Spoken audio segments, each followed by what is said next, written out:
بسم اللہ الرحمن الرحیم والصلاۃ والسلام علی رسول الکریم۔ آج اگلی آیات دیکھ لیتے ہیں۔ آیت نمبر 62 وہاں سے آخر تک تلاوت کر لیتے ہیں۔ پہلے اعوذ باللہ من الشیطان الرجیم، بسم اللہ الرحمن الرحیم۔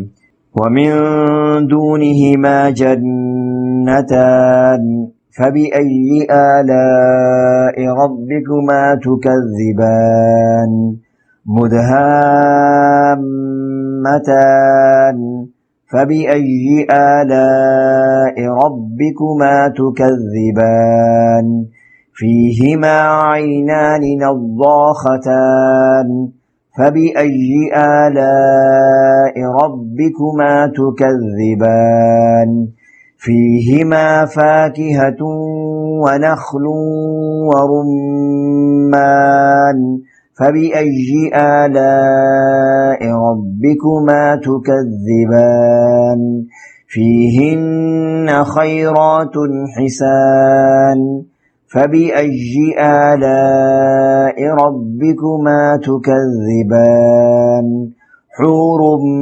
مَّقْصُورَاتٌ فِي الْخِيَامِ فَبِأَيِّ آلَاءِ رَبِّكُمَا تُكَذِّبَانِ لَمْ يَطْمِثْهُنَّ إِنسٌ قَبْلَهُمْ وَلَا جَانٌّ فَبِأَيِّ آلَاءِ رَبِّكُمَا تُكَذِّبَانِ مُتَّكِئِينَ عَلَى رَفْرَفٍ خُضْرٍ وَعَبْقَرِيٍّ حِسَانٍ فَبِأَيِّ آلَاءِ رَبِّكُمَا تُكَذِّبَانِ تَبَارَكَ اسْمُ رَبِّكَ ذِي الْجَلَالِ وَالْإِكْرَامِ۔ جی ان آیات کا ترجمہ دیکھ لیجئے۔ وَمِن دُونِهِمَا جَنَّتَانِ، اور ان دو جنتوں سے کچھ کم درجے کی دو جنتیں اور ہوں گی۔ اب تم دونوں بتاؤ کہ تم اپنے رب کی کون کون سی نعمت کو جھٹلاؤ گے۔ مدہامتان، دونوں گرینری میں، دونوں سبز رنگ کی کثرت سے سیاہی مائل ہوں گی۔ یعنی گھنا، جب ایک کلر گھنا ہو جاتا ہے نا، یہ گرین کلر جب گھنا ہو جائے، بہت گہرا ہو جائے، تو یہ تھوڑا بلیکش ہو جاتا ہے۔ تو اللہ تعالیٰ ارشاد فرما رہے ہیں کہ یہ اس طرح وہ سبزی ہوں گی، سبزی مائل ہوں گی، گرینی ان کی ہوگی، اتنی تیز ہوگی کہ وہ سیاہی مائل ہوں گی۔ مدہامتان فَبِأَيِّ آلَاءِ رَبِّكُمَا تُكَذِّبَانِ، اب تم دونوں بتاؤ کہ تم اپنے رب کی کون کون سی نعمت کو جھٹلاؤ گے۔ فِيهِمَا عَيْنَانِ نَضَّاخَتَانِ، انہی دو جنتوں میں دو ابلتے ہوئے چشمے ہوں گے۔ فَبِأَيِّ آلَاءِ رَبِّكُمَا تُكَذِّبَانِ، اب تم دونوں بتاؤ کہ تم اپنے رب کی کون کون سی نعمت کو جھٹلاؤ گے۔ فِيهِمَا فَاكِهَةٌ وَنَخْلٌ وَرُمَّانٌ، ان دو جنتوں میں میوے اور کھجوریں اور انار ہوں گے۔ میوے معنی کر لیں یا پھل، یعنی پھل کو میوہ کہہ دیتے ہیں نا، تو لہذا پھل، کھجوریں اور انار ہوں گے۔ فَبِأَيِّ آلَاءِ رَبِّكُمَا تُكَذِّبَانِ، اب تم دونوں بتاؤ کہ تم اپنے رب کی کون کون سی نعمت کو جھٹلاؤ گے۔ فِيهِنَّ خَيْرَاتٌ حِسَانٌ، ان میں خوب سیرت اور خوبصورت عورتیں ہوں گی۔ فَبِأَيِّ آلَاءِ رَبِّكُمَا تُكَذِّبَانِ، اب تم دونوں بتاؤ کہ تم اپنے رب کی کون کون سی نعمتوں کو جھٹلاؤ گے۔ حور مقصورات فی الخیام، وہ حوریں جنہیں خیموں میں حفاظت سے رکھا گیا ہو۔ فَبِأَيِّ آلَاءِ رَبِّكُمَا تُكَذِّبَانِ، اب تم دونوں بتاؤ کہ تم اپنے رب کی کون کون سی نعمتوں کو جھٹلاؤ گے۔ لَمْ يَطْمِثْهُنَّ إِنسٌ قَبْلَهُمْ وَلَا جَانٌ، اور ان کو، ان جنتیوں سے پہلے نہ کسی انسان نے کبھی چھوا ہوگا اور نہ کسی جن نے۔ فَبِأَيِّ آلَاءِ رَبِّكُمَا تُكَذِّبَانِ، اب تم دونوں بتاؤ کہ تم اپنے رب کی کون کون سی نعمت کو جھٹلاؤ گے۔ مُتَّكِئِينَ عَلَى رَفْرَفٍ خُضْرٍ وَعَبْقَرِيٍّ حِسَانٍ، وہ جنتی لوگ سبز رف رف اور عجیب و غریب قسم کے خوبصورت بستروں پر تکیہ لگائے ہوئے ہوں گے۔ فَبِأَيِّ آلَاءِ رَبِّكُمَا تُكَذِّبَانِ، اب تم دونوں بتاؤ کہ تم اپنے رب کی کون کون سی نعمت کو جھٹلاؤ گے۔ تبارک اسم ربک ذی الجلال والاکرام، بڑا بابرکت نام ہے تمہارے رب کا جو عظمت والا بھی ہے اور کرم والا بھی ہے۔ تو یہ ان آیات کا ترجمہ ہے۔ اب یہاں پر بھی جنت کا تذکرہ ہو رہا ہے، لیکن دو اور قسم کی جنتوں کا ذکر ہو رہا ہے۔ پہلے دو جنتوں کا ذکر ہوا، اب یہ اس سے تھوڑے کم درجے کی جنتیں ان کا ذکر ہو رہا ہے۔ ان میں اور ان میں تھوڑا سا فرق ہے۔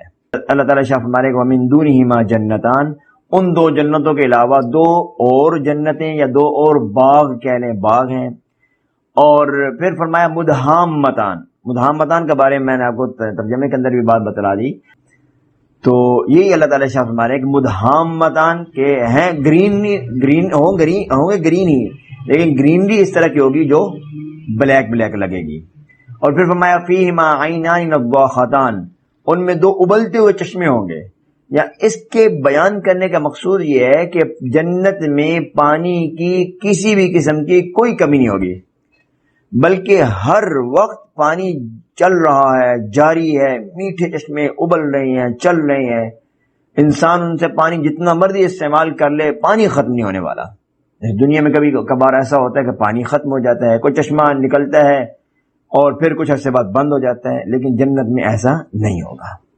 نضاختان، وہ چشمے چلتے رہیں گے، ابلتے رہیں گے، بہتے رہیں گے۔ فیما فاکہۃ ونخل ورمان، ان باغوں میں پھل بھی ہوں گے، کھجوریں بھی ہوں گی اور انار بھی ہوں گے۔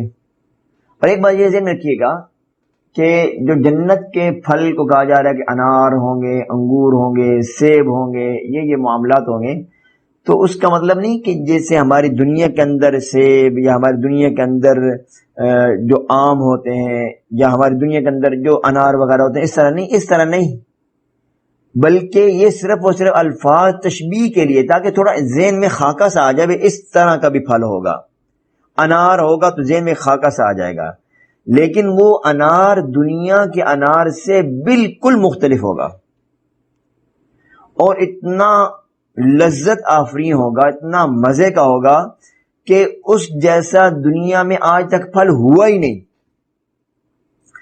تو لہذا یہاں اللہ تعالیٰ نے ایک تشبیہ کے طور پر ارشاد فرمایا کہ اس میں کھجوریں بھی ہوں گی، انار بھی ہوں گے۔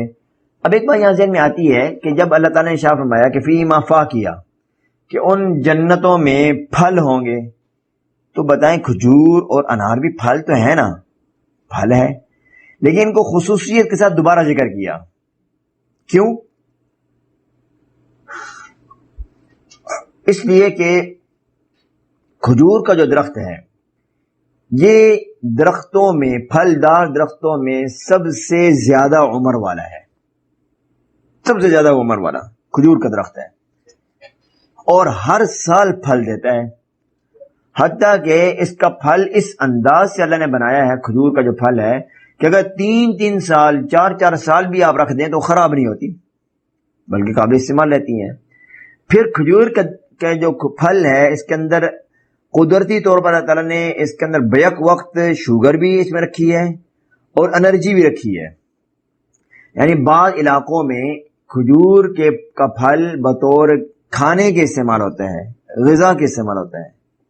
یہاں مجھے ایک بڑی خوبصورت حدیث مبارکہ ذہن میں آئی، بڑی پیاری حدیث مبارکہ، اور بخاری شریف کی حدیث مبارکہ ہے، کتاب العلم کی بخاری شریف جلد نمبر 1 کی حدیث مبارکہ ہے کہ ایک دفعہ آپ صلی اللہ علیہ وسلم نے صحابہ سے پہیلی پوچھی۔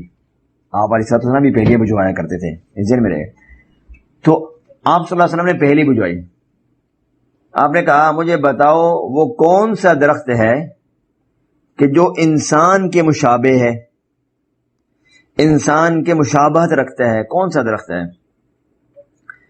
تو کہتے ہیں کہ جو بھی صحابہ بیٹھے تھے سارے کہتے ہم کبھی کسی علاقے کے کسی درخت کا نام لیں، کبھی ادھر کا، کبھی تو ہم ادھر ادھر درختوں میں چلے گئے نا۔ تو آپ نے ہر جواب میں کہا نہیں۔ پھر آخر صحابہ رضی اللہ عنہ مجمعین نے کہا یا رسول اللہ ہمیں نہیں سمجھ آئی، آپ بتائیں وہ کون سا درخت ہے جو انسان کے مشابہ ہے؟ آپ نے فرمایا وہ کھجور کا درخت ہے۔ کیسے؟ کھجور کے جو درخت کے اوپر ایک چوٹی ہوتی ہے، بالکل جو چوٹی ہوتی ہے، اگر اس چوٹی کو کاٹ دیں تو کھجور کا درخت ختم ہو جاتا ہے، خشک ہو جاتا ہے۔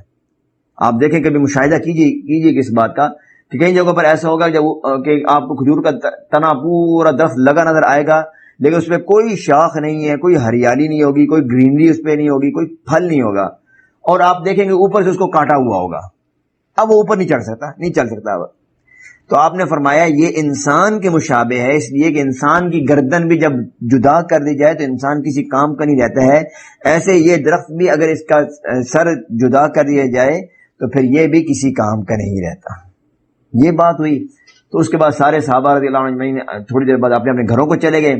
پھر عبداللہ بن عمر رضی اللہ عنہما، یہ اس کو چھوٹے تھے، بچے تھے، تو عبداللہ بن عمر رضی اللہ عنہما نے گھر جب پہنچے تو اپنے والد حضرت عمر فاروق رضی اللہ عنہ کو کہنے لگے کہ ابا جان، جب آپ صلی اللہ علیہ وسلم نے یہ پہلی بجھوائی نا تو میرے ذہن میں آ رہا تھا کہ یہ کھجور کا درخت ہے، لیکن میں نے دیکھا سارے بڑے بڑے سارے خاموش ہیں، آپ بھی خاموش تھے، ابوبکر رضی اللہ عنہ بھی خاموش ہیں، اور بڑے بڑے اکابر صحابہ رضی اللہ عنہ مجمعین تھے جو سارے خاموش بیٹھے تھے، تو مجھے اچھا نہیں لگا کہ میں چھوٹا سا بچہ ہوں میں بولوں، تو اس لیے میں خاموش رہا۔ تو عمر فاروق رضی اللہ عنہ نے اس پر کہا ارے اللہ کے بندے بتا دیتے، کم از کم میری تعریف بڑھ جاتی، حالانکہ تعریف تو ان کی بہت ہو چکی تھی، لیکن ویسے ہی کہ ایک فطری طور پر انسان کے اندر ہوتا ہے نا کہ میرے بیٹے نے یہ بات بتائی ہے۔ تو یہ ایک کھجور کی بات ہے، تو اس سے میرے ذہن میں ایک حدیث مبارکہ میں نے کا ذکر کر دوں۔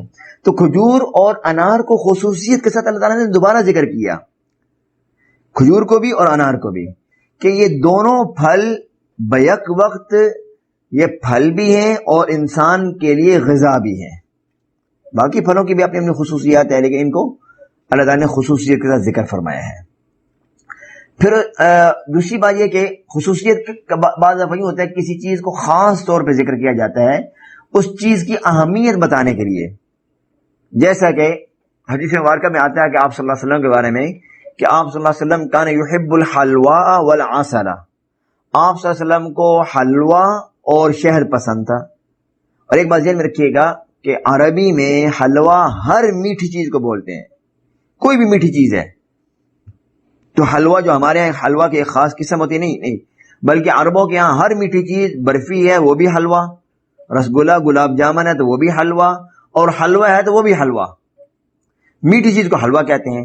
اب آپ صلی اللہ علیہ وسلم نے یہاں پر بیان فرمایا کہ آپ صلی اللہ علیہ وسلم کی عادات مبارکہ جو یہاں پر ذکر کی جا رہی ہیں اس میں یہ ہے کہ یحب الحلوہ، کہ آپ علیہ السلام کو حلوہ پسند تھا، اس میں ساری میٹھی چیزیں آ گئیں، لیکن اس کے بعد العسل شہد کو الگ طور پر خصوصیت کے ساتھ ذکر فرمایا، کس لیے؟ شہد کی اہمیت بیان کرنے کے لیے، کیونکہ شہد کوئی عام چیز نہیں ہے بلکہ ایک اہم چیز ہے جس کو اللہ تعالیٰ نے قرآن کریم میں شفا فرمایا کہ فیہ شفاء للناس، شہد کے اندر میں نے لوگوں کے لیے شفا رکھ دی ہے۔